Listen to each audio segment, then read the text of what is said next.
자, 교재 66쪽 23번 보도록 하겠습니다.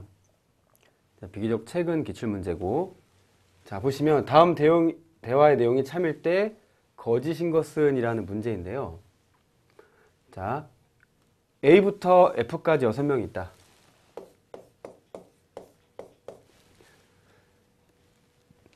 자, 그 다음에 A와 B 중 적어도 한 명은 위촉해야 한다.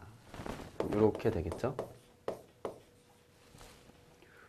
자, 그런데 C를 위촉할 경우에만 A를 위촉해야 한다. 이렇게 되어 있는데요. 자, 이 말은 그러면 이 뭐뭐만이라는 것을 주목해서 봤을 때 오히려 이렇게 된다는 거죠. 자, 그러면 기호화가 A 화살표 C가 되고, 자, C는 반드시 위촉한다. 이것은 확정 조건이라는 걸 알 수 있습니다. 근데 C를 위촉하기 위해서는 자, D 또는 E 또는 F다라는 거죠. 자, E를 위촉할 경우에는 반드시 F도, 그래서 이렇게 되고요. 또 F가 참여하지 않으면 E는 참석하지 않겠다고 했다. 뭐 이렇게 알 수가 있죠. 자, B와 D를 함께 할 수 없다. 그러면 B and D를 함께 할 수가 없다. 이런 얘기예요. 자, 이 조건들에 대해서 우리 이제 표를 만들어 볼 필요가 있는 건데, 일단 이것을 이 괄호를 풀면 not D 또는 not B 또는 not D가 되고요. 또 단순함원을 쓰면은 B 화살표 not D가 된다는 것까지 자, 확인하고 이제 보면 됩니다. 자, 이 선택지들을 봤을 때 시간이 많지 않죠. 그래서 발레를 떠올리는 방법들을 좀 생각할 필요가 있는데, 또한 5번부터 보는 것도 하나의 방법이에요. 자, 5번 봤을 때 D를 포함하여 최소 인원으로 가려면, 자, 보세요. A 또는 B니까 여기서 한 명 무조건 나와야 되고, 또 C에서 한 명이 무조건 나오게 되어 있죠. 그 C라면 D다라고 했으니까 조건을 충족하게 돼요. 그럼 D를 포함하여 A, B 중 한 명이랑 C는 반드시 들어가야 됩니다. 그래서 자, 최소 인원이라고 했을 때 총 3명을 위촉해야 한다는 걸 알 수가 있게 돼요. 자, 그럼 이 경우의 수를 표로 한번 그려보는 거죠. 자, 표로 그리면 자, D를 포함한다고 했고 C는 무조건 되는 거예요. 자, 그러면 A 또는 B 중에 자, 한 명이 된다라는 것을 자, 알 수가 있다라는 것이죠. 자, 그래서 이 C와 D가 되면서 A 또는 B 중에 한 명이 되겠구나라는 걸 알 수가 있습니다. 자, 그런데 B가 되면 D가 안 되니까 자, 이 경우는 A만 되는 그러한 경우임도 알 수가 있는 것이죠. 그래서 이것이 5번에 해당되는 내용이고, 자, 이렇게 복잡하게 보지 않아도 최소는 3명은 무조건 돼야 되겠네. D를 포함한다는 조건이 붙어 있으니까. 그래서 5번은 반드시 참인 거 알 수 있어요. 자, 4번을 봤을 때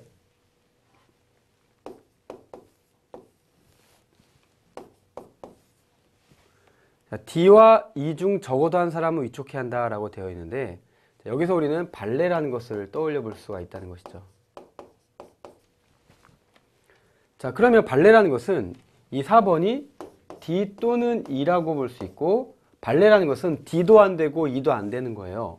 그러면 C는 돼야 되고 D도 안 되고 E도 안 된다는 것은 F가 된다는 것을 알 수가 있어요. 자, 이 조건 때문이죠. C는 되고 추가로 3명 중에 1명은 돼야 되는데, 자, 그러면 이런 경우임에도 불구하고 성립하느냐? 자, 그러면 여기는 자, 둘 중에 1명은 돼야 되니까 이렇게 3가지의 경우의 수를 떠올려 볼 수가 있고, 자, 그렇게 됐을 때 자, 충분히 발레로 성립이 된다는 걸 볼 수가 있게 되는 것이죠. 자, 그러니까 우리는 이 4번의 부정을 통해서 D와 E 중 적어도 한 사람이 위촉해야 한다는 것이 아니어도 이 조건에 예외되지 않는다는 것을 확인할 수 있었어요. 자, 그래서 4번은 거짓이다. 정답이 4번이다. 이쯤에서 이렇게 4번을 알 수가 있다는 거예요. 자, 마저 조금만 더 보면요. 자, B를 위촉하기 위해서는 F도 위촉해야 한다라고 되어 있는데, 자, 그러면 3번이죠. 자, B를 위촉해야 한다.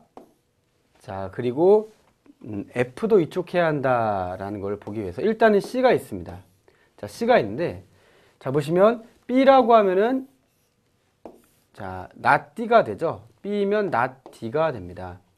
자, 그런데 여기서 만약에 F를 위촉하지 않는다면 not F면 not E가 돼요. 그러면 not F, not E가 되면 셋 다 안 되게 되는데 그것은 조건에 대한 위배가 되겠죠. 그래서 아, F는 돼야 되겠구나 라는 것을 알 수가 있다. 그래서 B를 위촉하기 위해서는 F는 무조건 위촉해야 한다 라는 것을 볼 수가 있다. 이렇게 말씀드릴 수 있다는 것이죠.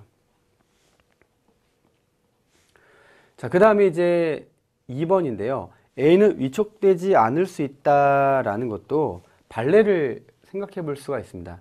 자, 지금 이 경우에서 자, 3번을 통해서 봤던 이 경우인데, 자, A에다가 X를 했어요. 근데 이렇게 B하고 C하고 F가 되는 경우가 성립한다는 것입니다. 자, 그러므로 A가 위촉되지 않을 수 있다라는 것도 맞구나라는 걸 볼 수 있고, 자, 1번 같은 경우가 좀 까다로울 수 있어요. 3명만 위촉하는 방법이 있고 또 4명을 위촉하는 방법도 있을 수 있다는 얘기인데, 그 중에 3명만 하는 경우는 이미 우리가 살펴본 그런 부분들이 있습니다. 자, 그러면 이렇게 A, C, D가 되는 경우를 살펴볼 수 있었죠. 자, A와 C와 D가 되는 경우 하나 살펴볼 수 있었고요. 자, 그 다음에 자, B, C, F가 되는 경우도 여기 X해도 되겠죠. 자, B와 C와 F가 되는 경우도 살펴볼 수가 있었습니다. 자, 마지막으로는 자, 여기 나와 있죠. 그래서 A와 C와 F가 되는 경우도 살펴볼 수 있었어요. 그러나 실전에서 이 1번의 경우의 수를 살펴보는 것은 그리 바람직하지 않고요. 이 출제위원들도 참 머리를 쓴 것이 보통 1번부터 볼 텐데 1번에다가 이렇게 좀 까다롭게, 좀 어렵게 이 방법을 모두 다 따져보라고 해서 미끼를 주고 있다고 저는 생각을 합니다. 자, 그러므로 그것을 고지고대로 그렇게 응하실 것이 아니라 일단 제끼자. 그럼 2번, 3번, 4번 이렇게 보는 방법도 있고, 또 제가 처음 말씀드린 것처럼 5번부터 역으로 올라가고 또 발레를 떠올려 보는 방법이 좋지 않을까 생각을 합니다. 그리고 자, 근본적으로 이 조건을 다 이렇게 기호화를 하면서도 이렇게 표를 통해서 각 선지를 따져보는 그런 부분이 이 문제의 어떤 관건이었던 거예요. 이건 언어 논리 문제였는데요. 자, 앞서 우리가 살펴보았던 이 교재 56쪽에 있는 18번 문제랑 크게 다를 바가 없다고 저는 생각을 해요. 그래서 이 문제의 확장판이 이것이다. 이렇게 10년이 넘으면서 상당히 고도화되고 어렵게 문제를 출제했다라는 것을 확인할 수 있는 그런 대목이라고 볼 수가 있습니다.